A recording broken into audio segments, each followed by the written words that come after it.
అండి, నమస్తే. Welcome to my channel Andhra Odisha రుచులు. ఈరోజు మీకు టమాటా పచ్చడి చేసి చూపిస్తున్నానండి. సంవత్సరం మొత్తం నిల్వ ఉంటుందండి. సంవత్సరం ఏంటి 2 సంవత్సరాల వరకు కూడా ఈ పచ్చడి అయితే నిల్వ ఉంటుంది. ఇది ఎలా తయారు చేయాలో మీకు చెప్తానండి. చాలా అంటే చాలా బాగుంటుందండి. కాస్త కలర్ అయితే మీకు ఇలా కనిపిస్తుంది, ఎందుకంటే నేనైతే పాత చింతపండు అయితే వాడుతున్నానండి. మీరైతే కొత్తది కూడా వాడుకోవచ్చు. మా ఇంట్లో అయితే పాతది ఎక్కువ వాడతాము. ఇప్పుడు ఇది ఎలా తయారు చేసుకోవాలో చూద్దాం రండి. నేనైతే 3 కేజీల వరకు టమాటాలు తీసుకున్నానండి. ఇలా గట్టిగా ఇలా ఉన్నవైతే బాగుంటాయండి పచ్చడికి. ఇలా చక్కగా పాముకొని మనం క్లాత్ మీద అయితే అన్నీ వేసుకోవాలండి. నేనైతే ఈ టమాటాలన్నిటినీ తుడిచానండి. గుడ్డతో చక్కగా తుడుచుకోవాలి. తుడిచేసి ఫ్యాన్ కింద ఒక గంట సేపు అయితే ఆరనిచ్చాను. కావాలంటే మీరు ఎండలో కూడా పెట్టుకోవచ్చు. కాస్త ఆరిపోయాక నేనైతే అన్నీ ముక్కలుగా కట్ చేసుకున్నానండి. చూసారు కదా, ఈ సైజు ముక్కలైతే మనకి పచ్చడికి సరిపోతుంది. అన్నీ కట్ చేసుకున్నాక ఇలా డబ్బాలో వేసుకొని, ప్లాస్టిక్ డబ్బాలో కాస్త ఉప్పు పసుపు వేసుకోవాలండి. నేనైతే కొలతలేమి వేయట్లేదండి, నాకైతే తెలిసిపోతుంది, ఎప్పుడు చేస్తుంటాను కాబట్టి. చింతపండు కూడా ఇలా వేసుకోవాలి. అన్నీ వేసుకొని చక్కగా చేత్తో చక్కగా కలుపుకోవాలండి. అప్పుడైతే ఎక్కువ చేసేవాళ్ళమండి. 5 కేజీలు 10 కేజీల వరకు ఎక్కువ చేసేవాళ్ళమండి. ఇంకా 20 కేజీలు చేసిన కూడా రోజులు ఉన్నాయండి. చాలా చేసేదాన్ని. ఇప్పుడైతే అంత అవసరం లేదు, ఇద్దరికే కాబట్టి నేనైతే ఒక 3 కేజీల వరకు అయితే చేస్తున్నాను.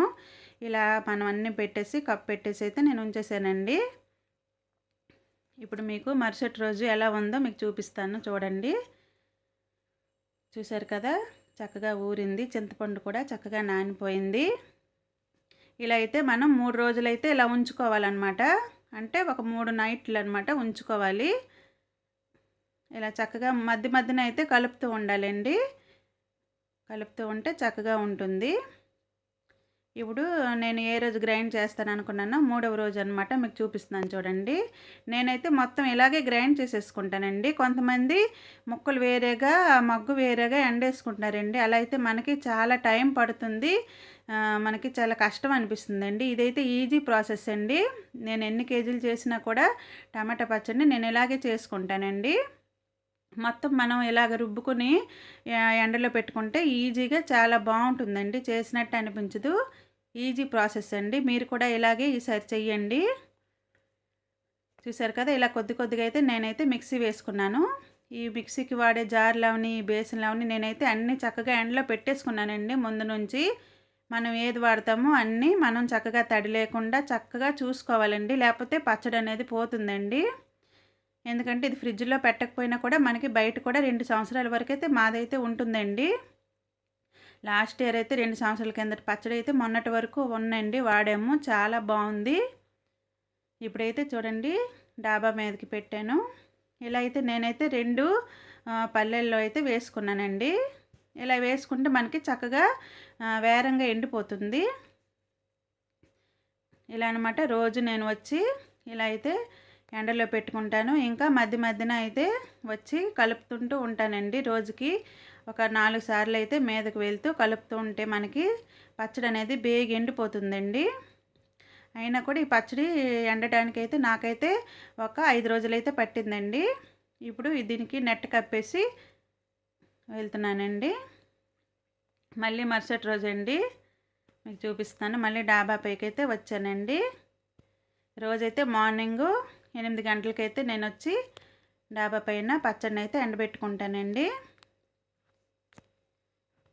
చక్కగా పచ్చడి అయితే మనకి ఎండిపోవాలండి. మధ్యన కలుపుతుంటూ ఉండాలండి. ఇప్పుడైతే మా డాబా మీకు చూపిస్తాను ఒకసారి. చూడండి, చామంతి పువ్వులైతే అన్ని సీజన్ అయిపోయింది కదా. ఇప్పుడు చామంతి పువ్వులైతే మరేమీ లేవండి. పువ్వులైతే కొద్దిగా ఇప్పుడు పూస్తున్నాయి, ఏటి పూయటం లేదు, ఎండాకాలం కదా. గులాబీలు అయితే కాస్త కొద్దిగా పూస్తున్నాయండి. చూసారా, రెడ్ గులాబీ, ఇంకా లైట్ పింక్ అండి. మాకైతే పూజకైతే సరిపోతాయండి పువ్వులు. డైలీ అయితే నా పూజకైతే సరిపోతాయి. నేనైతే మరి బయట అయితే కొనటం లేదు పువ్వులు. ఇంకా తెల్ల పువ్వులు అంటాం కదా, నందివర్ధన పువ్వులు, అవైతే కొంచెం అవుతున్నాయండి ఇప్పుడు. ఇంకా శంఖ పువ్వులు, గులాబీ పూలు అవుతున్నాయండి. ఇంకా మల్లి చెట్లు అయితే ఇప్పుడు అన్నీ ప్రూనింగ్ చేశానండి. చూసారు కదా, ఇప్పుడు ఎండాకాలం స్టార్ట్ అయ్యింది కదా, ఈ సీజన్లో మనం మల్లి చెట్లని ప్రూనింగ్ చేసుకుంటే చక్కగా చిగుర్లు వస్తాయండి. మల్లెపూలు అయితే బాగా పూస్తాయి. అప్పుడు మళ్ళీ మీకు వీడియో పెడతానండి. చూసారు కదా, మా కరివేపాకు కూడా ఇప్పుడు చక్కగా చిగురు వచ్చిందండి. పచ్చడికైతే ఈ కరివేపాకే నేను వేసుకుంటున్నాను. ఇప్పుడు చూడండి, టమాటా పచ్చడి ఇది 3వ రోజండి. ఎంత దగ్గరగా అయింది చూసారు కదా, ఇలా దగ్గరికి అయిపోతుందండి. ఇంకా చక్కగా దగ్గరికి అవుతుంది. మనకి ఇందులో ఉండే నీరంతా మనకి ఇంకిపోవాలన్నమాట చక్కగా. ఇది చూడండి, ఇది 4వ రోజండి పచ్చడి. ఇంకా ఎండాలండి, ఇంకొక రోజు ఎండిపోతే సరిపోతుంది. చూసారు కదా ఎంత చక్కగా, చూడండి ఎంత చక్కగా వచ్చిందో. ఇలా అయితే మనకు అవ్వాలి.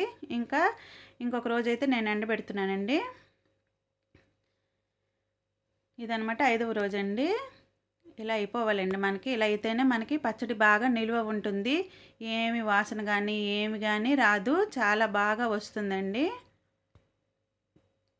నేనైతే ప్రతి సంవత్సరం ఇలాగే పెట్టుకుంటానండి టమాటా పచ్చడిని. ఇప్పుడైతే మనకి టమాటా పళ్ళు అయితే చవకగా ఉంటున్నాయి కాబట్టి మనమైతే పెట్టుకోవచ్చు. వేడి వేడి అన్నంలో ఈ పచ్చడి కానీ తింటే చాలా బాగుంటుందండి. ఇప్పుడు పోపు వేసుకోవడానికి రెడీ అయ్యిందండి పచ్చడి. ఇప్పుడు పోపు వేసుకుందామండి. ఇప్పుడు చూడండి, వెల్లుల్లిపాయలు ఒక 4 పాయల వరకు నేను ఒలుచుకుని చక్కగా 1 గంట వరకు ఎండలో అయితే ఎండబెట్టుకున్నానండి. కరివేపాకు కూడా చక్కగా కడిగి ఎండలో పెట్టుకున్నాను. ఇంకా ఎండుమిరపకాయలు రెడీ చేసుకున్నాను. ఇప్పుడు బాండి పెట్టుకొని ఆయిల్ వేసుకోవాలండి. నాకైతే ఒక 3/4 లీటర్ వరకు ఆయిల్ పట్టింది. ఇందులో కాస్త ఆవాలు వేసుకోవాలి. ఆవాలన్నీ చిటపట్లాడాలండి. ఇప్పుడు ఇందులో వెల్లుల్లిపాయలు వేసుకోవాలి. వెల్లుల్లిపాయలు కాస్త వేగాక ఇప్పుడు ఇందులో కరివేపాకు, ఎండుమిరపకాయలు, మినపప్పు, ఇంకా శనగపప్పు వేసుకోవాలి. ఈ పోపుని బాగా మనం వేయించుకోవాలండి. ఇంకా పోపు కాస్త వేగుతుంది అనగానే మనం స్టవ్ని అయితే బంద్ చేసుకోవాలండి. ఆయిల్ వేడికైతే మిగతాదంతా వేగిపోతుంది. కాస్త సిమ్లోన పోపుని చక్కగా వేయించుకోవాలండి. ఇప్పుడైతే నేనైతే స్టవ్ని బంద్ చేసానండి. చూడండి, ఇప్పుడు ఈ వేడికైతే చక్కగా వేగిపోతుంది. ఈ పోపు చక్కగా మనం చల్లారనివ్వాలండి. ఈ ఆయిల్ అనేది చూసారా, ఇలా చల్లగా అయిపోయిన తర్వాత ఇందులో కారం కలుపుకోవాలి. ఈ చిన్న గ్లాస్తో 2 గ్లాసులు కారం అయితే నేను కలుపుకున్నానండి. సరిగ్గా సరిపోయిందండి.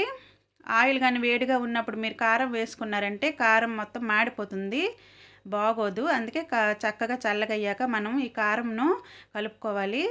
మీరు ఇంకాస్త కారం తింటామంటే కూడా వేసుకోవచ్చు. మాకైతే సరిగ్గా సరిపోయింది. ఉప్పు కూడా మాకు సరిపోయిందండి. మీకు ఉప్పు చాలలేదంటే మీరు ఊరబెట్టుకున్నప్పుడు ఉప్పు చూసుకొని కాస్త కలుపుకోవచ్చు అన్నమాట. ఇప్పుడు కారం చక్కగా ఇందులో కలిసాక ఇప్పుడు మనం ఎండబెట్టి ఉంచుకున్నాం కదా ఈ టమాటా ముద్దని ఇందులో వేసుకొని చక్కగా కలుపుకోవాలండి. నాకైతే అన్నీ సరిపోయాయండి, ఉప్పు కారం అన్నీ. మీరు ఊరబెట్టుకున్నప్పుడే చాలకపోతే మీరు వేసుకోవచ్చు. టేస్టీ టమాటా పచ్చడి రెడీ అయిపోయిందండి. వీడియో కనుక మీకు నచ్చినట్లయితే ప్లీజ్ అండి లైక్ చేయండి, షేర్ చేయండి, మీ ఫ్యామిలీ మెంబర్స్కి షేర్ చేయండి. ఇంకా నా ఛానల్ని ఫస్ట్ టైం చూసినట్లయితే మీరండి సబ్స్క్రైబ్ చేసుకోండి. Thank you for watching.